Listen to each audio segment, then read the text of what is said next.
중국은 역사상 한국의 일부였다고 하는 이런 제목으로 책을 낸 것은 중국의 시진핑 주석이 트럼프 대통령을 만나가지고 한국은 역사상 중국의 일부였다고 하는 그런 이야기를 했다는 것이 이제 언론을 타고 세계에 전해졌는데, 거기에 대해서 제대로 된 그 대응이 없었습니다. 학계에서나 또 그 정부 차원에서도 거기에 대한 그 명확한 확실한 대응이 없었는데,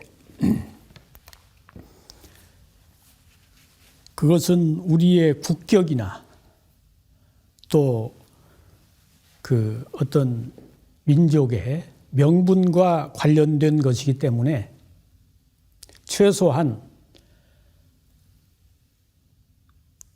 한 사람이라도 거기에 대한 그 대응을 할 필요가 있다고 생각을 해서 제가 이제 이런 책을 쓰게 되었습니다.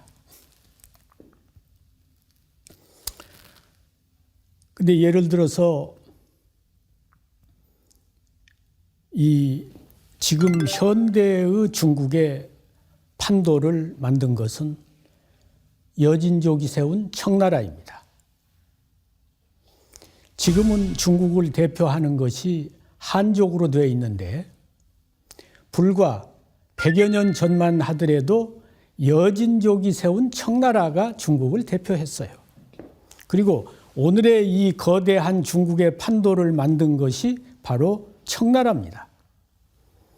그때 신강을 중국에 포함시켰고 대만을 중국에 포함시켰습니다. 그러니까 어떻게 보면 역사상에서 바라본 중국은 한족의 중국이 아니라, 물론 한족도 거기에 성분이 들어가 있지만 이제 우리 한민족이나 거란족이나 돌궐족이나 흉노족이나 여진족이나 한족이나 이런 여러 민족들이 함께 어울러서 창조한 것이 오늘의 중국입니다. 그러니까 우리가 역사와 현실을 혼동해서는 안 됩니다. 현실에서 한족이 중국을 대표한다고 해서 역사상에서도 한족이 중국을 대표했던 것은 아니다.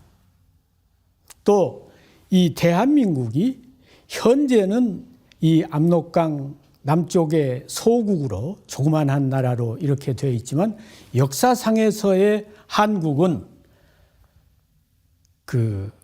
이 조그만한 이런 한반도의 변방이 아니었다.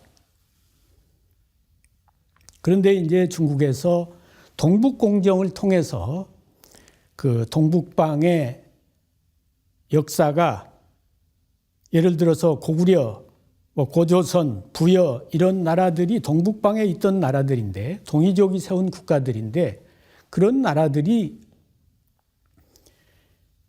결국에 고구려사가 중국 역사고 부여사가 중국 역사고 고조선이 중국 역사다, 이제 이런 논리를 세우기 위한 작업을 한 것이 동북공정입니다. 그런데 이제 중국 정부에서는 동북공정은 일부 학자들의 일방적인 견해지 중국 정부의 공식적인 입장이 아니다, 이렇게 주장을 했었어요. 그런데 이제 시진핑 주석이 미국 대통령 트럼프를 만나가지고 중국은 역사상 한국의 일부였다라고 하는 이 동북공정의 논리를 요약해서 간단 명료하게 요약해가지고 이것을 세계의 인류에게 공표를 하게 됐습니다. 근데 이것은 중국이 이런 이야기를 한 것도 결국에는 역사에 대한 역사와 현실을 혼동한 데서, 착각을 일으킨 데서 온 것이고, 또 그런 이야기를 듣고 한국의 학계나 정부에서 제대로 된 대응을 안 했던 것은 한국 사람들은 또 이 현실을 역사하고 연결시켜서 생각하지 못하고 이 현재 한국이 조그마한 강토니까 역사상에서도 그러려거니 이렇게 생각하는, 그러니까 중국은 현재를 놓고 역사를 바라보고, 그러니까 현재 한족이 중국의 주인이니까 역사상에서도 한족이 주인이었다 이렇게 생각하는 거고, 한국은